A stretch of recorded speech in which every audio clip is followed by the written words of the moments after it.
নমস্কার বন্ধুরা, শোভনের সফরে আপনাদের স্বাগত। আজ আমরা এক দারুণ অ্যাডভেঞ্চারে পাড়ি দিচ্ছি। আজ অক্টোবর মাসের 24 তারিখ। দুর্গাপুজো শেষ, কালী পূজাও শেষ, ভাইফোঁটাও শেষ হয়ে গেল। তবুও দেখুন, কলকাতার গরম কিছুতেই কমতে চাইছে না। এই প্যাচপ্যাচে গরমের হাত থেকে কিছুটা মুক্তি পেতে, শীতল হাওয়ার ছোঁয়া পেতে আজ হঠাৎ করেই কোনো প্ল্যান ছাড়া গাড়ি নিয়ে পাড়ি দিলাম ছত্তিশগড়ের আশ্চর্য এবং অদ্ভুত সৌন্দর্যের রানী মাইনপাটের দিকে। মোট প্রায় 700 কিলোমিটারের পথ। তবে চিন্তা নেই, একদিনে এত বড় জার্নি কঠিন আর সত্যি বলতে সম্ভবও না। তাই আজ আমরা 300 কিলোমিটার পথ পার করে থামবো ঝাড়খণ্ডের এক শান্ত পাহাড়ের কোলে, যার নাম দলমা পাহাড়। আগামীকাল পৌঁছাবো মাইনপাট।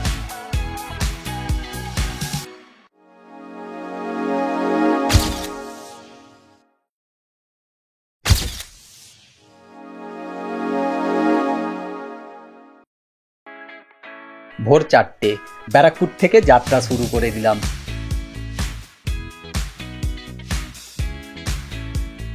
বেশ কিছুটা পথ চলে এসেছি, এবার চা খাওয়া দরকার। তাই কোলাঘাট পার করে এই NH-16 বা কলকাতা চেন্নাই রোডের ধারে এই চায়ের দোকানটায় চা খাচ্ছি। চা খেয়ে আবার আমরা এগিয়ে চলেছি। কোলাঘাট থেকে চা খেয়ে খড়গপুর থেকে NH-16 ছেড়ে NH-49 ধরে দারিশোল থেকে ঝাড়খণ্ডে প্রবেশ করে বাহরাগোড়া থেকে NH-49 ছেড়ে NH-18 ধরে এখন পৌঁছে গেছি কলকাতার থেকে 220 কিলোমিটার দূরে কোকপাড়া। ঘড়ি জানাচ্ছে এখন সকাল 9টা 5, তাই পেট পুজো তো মাস্ট।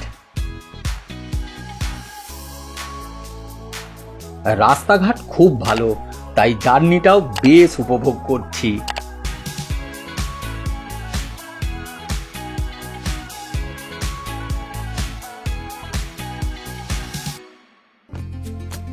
প্রায় 280 কিলোমিটার পথ পার করে আমরা এখন ডিমনা লেকে।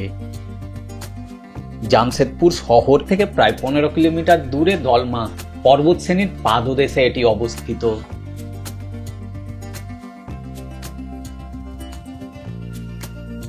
এটি একটি কৃত্রিম জলাধার বা হ্রদ।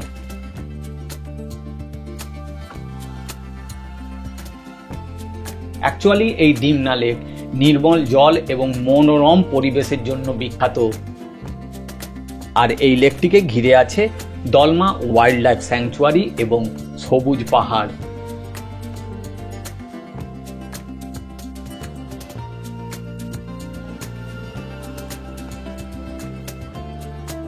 ডিমনা লেক ঘুরে এখন চলে এসেছি দলমা ওয়াইল্ড লাইফ স্যাংচুয়ারির ভেতরে একমাত্র থাকার জায়গা মাকুলাকোচা রিসর্টে।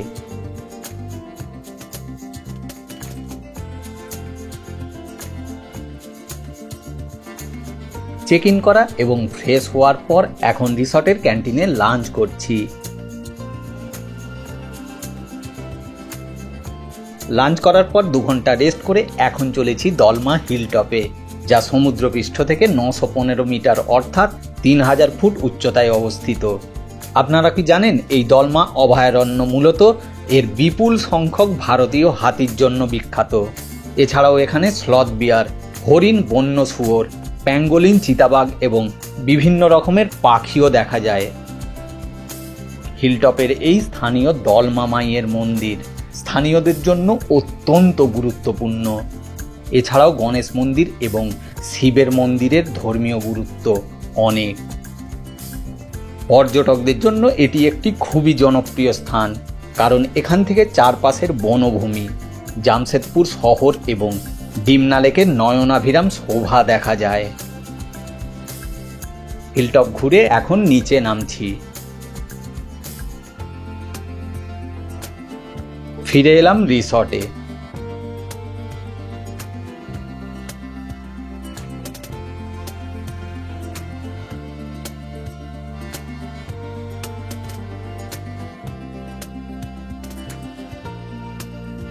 রাত্রি 7:30 বেজে গেছে, ডিনার করছি। আবার দেখা হবে আগামীকাল ভোরে মাইনপাটের যাত্রা শুরুতে। Good night. আজ দিনের আলো ফুটতেই শুরু করে দিলাম এই দলমার মাকুলাকোচা রিসর্ট থেকে মাইনপাটের যাত্রা। দলমা ওয়াইল্ড লাইফ স্যাংচুয়ারিকে বিদায় জানিয়ে আগাচ্ছি। প্রায় 450 কিলোমিটারের পথ 8 ঘন্টায় পূর্ণ করব, অর্থাৎ দুপুর 1:30টার মধ্যে পৌঁছাবো মাইনপাটের সেইলা ট্যুরিস্ট রিসর্টে। যাত্রাপথে চান্ডিল ড্যাম ও দশম জলপ্রপাত দেখে যাব। আমরা পৌঁছে গেছি আমাদের প্রথম স্টপেজ, ঝাড়খণ্ডের অন্যতম সুন্দর চান্ডিল ড্যামে। রাস্তার দুই পাশে সবুজ গাছপালা পেরিয়ে এখন এই বিশাল জলাধারটার সামনে দাঁড়ালাম। বিশ্বাস করুন, মনটা কেমন শান্ত হয়ে গেল। এখন বাজে 6:10। চাইলে বোটিং করা যেতে পারত, কিন্তু এত সকালে চায়ের দোকান পর্যন্ত খোলেনি। যদিও মাইনপাটের উদ্দেশ্যে সময় বাঁচাতে আমরা শুধু এই দৃশ্যটাকেই উপভোগ করব। আমরা এখন যাচ্ছি আমাদের দ্বিতীয় গন্তব্য, দশম জলপ্রপাতে। চান্ডিল ড্যাম থেকে প্রায় 1 ঘন্টার জার্নি, আর এই রাস্তাগুলো সত্যিই অপূর্ব। নামটি শুনলেই বোঝা যায় এটি 10টি জলাধার বা স্রোতের মিলন। বর্ষায় এর রুদ্র মূর্তি দেখলে বোঝা যায় এর আসল রূপ। এখনো এর আওয়াজটা দেখুন, এর জলের ফোর্সটা দেখুন। এখানকার পাথরের রং আর সবুজ প্রকৃতি মিলে এক অসাধারণ দৃশ্য তৈরি করেছে। এত সকালে ভিড় একটু কম, তবে এই ধরনের প্রাকৃতিক সৌন্দর্য উপভোগ করার জন্য একটু আধটু ভিড় মেনে নেওয়া যায়।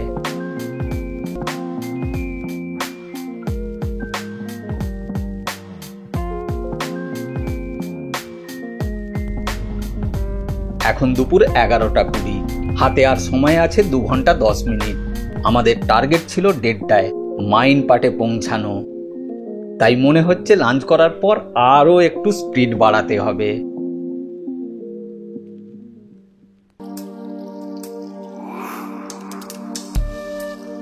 পৌঁছে গেছি মায়ালিতে, যে স্পুট থেকে 35 কিলোমিটার দূরে অবস্থিত। সামনের এই মাধেশ্বর পাহাড়টিকে লার্জেস্ট ন্যাচারাল ফ্যাসিমাইল অফ শিবলিঙ্গ বা শিবলিঙ্গের বৃহত্তম প্রাকৃতিক প্রতিরূপ হিসাবে গোল্ডেন বুক অফ ওয়ার্ল্ড রেকর্ডসে নাম নথিভুক্ত হয়েছে। এটি একটি অত্যন্ত পবিত্র স্থান হিসাবে বিবেচিত হয়। পাহাড়ের নিচে একটি গুহা আছে যেখানে মহাদেবের অবস্থান বলে বিশ্বাস করা হয়। এখানে থাকার জন্য মায়ালি ড্যামের পাশে নেচার ক্যাম্প আছে।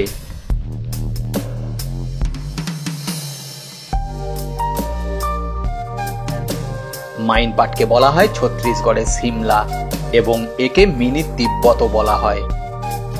যতই গন্তব্যের কাছে আসছি এবং ওপরের দিকে উঠছি, আবহাওয়া ঠান্ডা হচ্ছে। অবশেষে মাইনপাট বা মেইনপাট চলে এসেছে। আমরা পৌঁছে গেলাম আমাদের চূড়ান্ত গন্তব্য, সেইলা ট্যুরিস্ট রিসর্ট মেইনপাটে। লক্ষ্য ছিল 1:30টায় পৌঁছানো, 2:25 বেজে গেল পৌঁছাতে। আসলে পথের এত সুন্দর শোভা, কত রকমের ল্যান্ডস্কেপ, চান্ডিল ড্যামের বিশালতা আর দশম ফলসের শক্তি মিলিয়ে 450 কিলোমিটারের এই পথ মন ভরিয়ে দিয়েছে।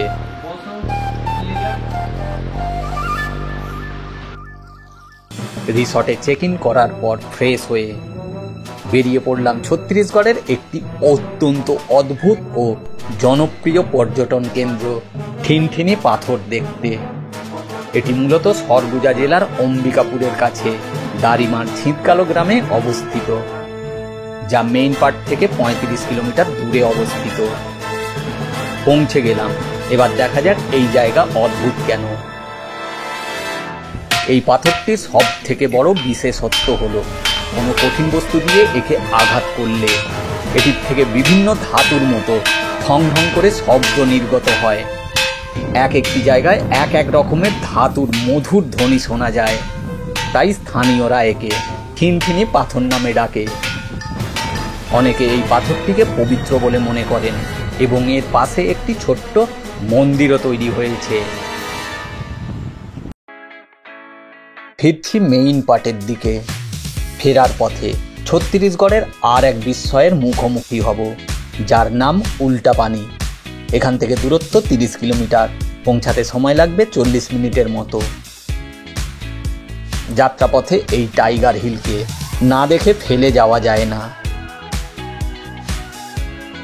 পৌঁছে গেছি মেনপাট অঞ্চলে অবস্থিত উল্টাপানি বা বিছার পানি। এটি একটি অসাধারণ ও কৌতূহল দীপক স্থান। এটি প্রকৃতির এক রহস্যময় বিস্ময় বলে মনে করা হয়। এখানে জল অভিকর্ষের স্বাভাবিক নিয়মকে লঙ্ঘন করেছে বলে মনে করা হয়।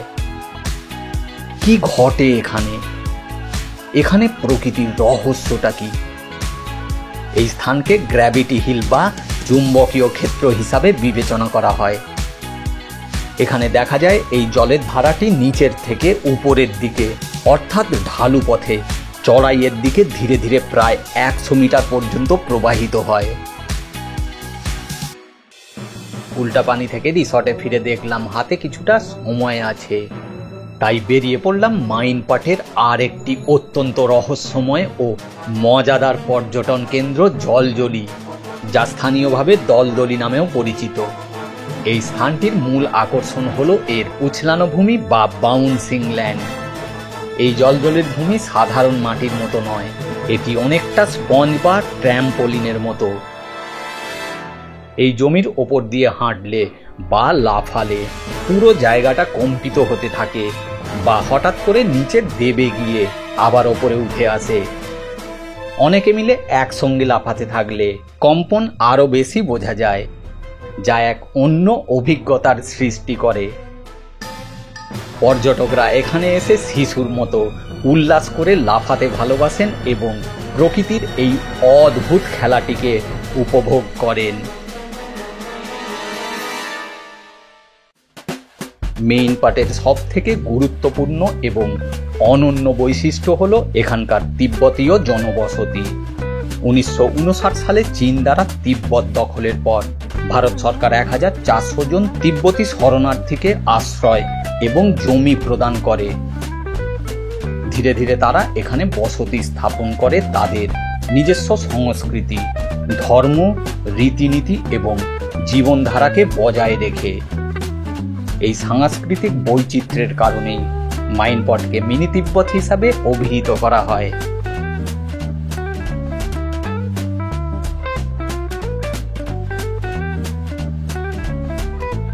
Good morning.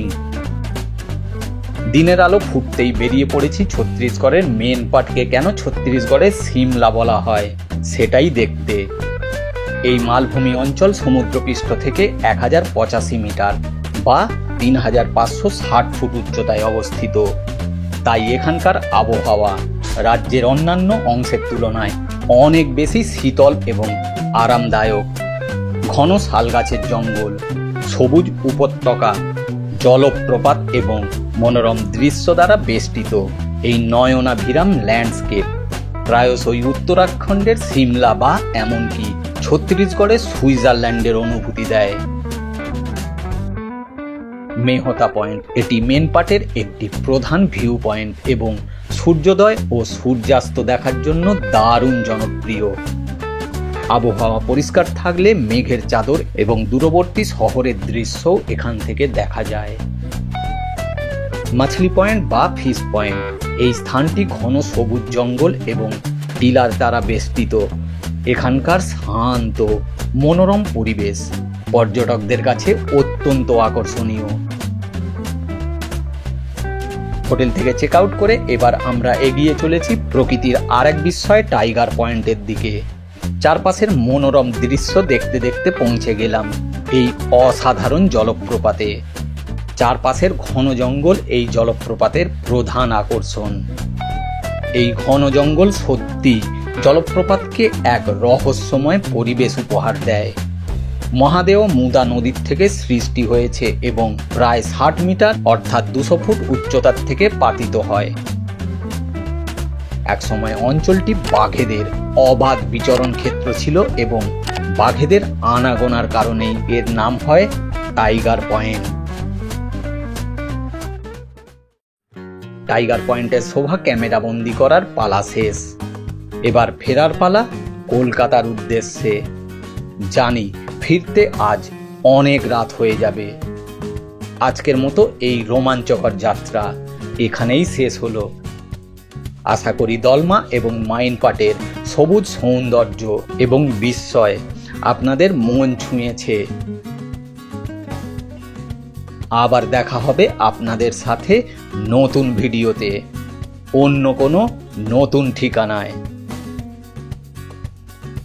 সবাই ভালো থাকুন, সুস্থ থাকুন, ঘুরতে থাকুন আর জীবনকে উপভোগ করুন। Thank you.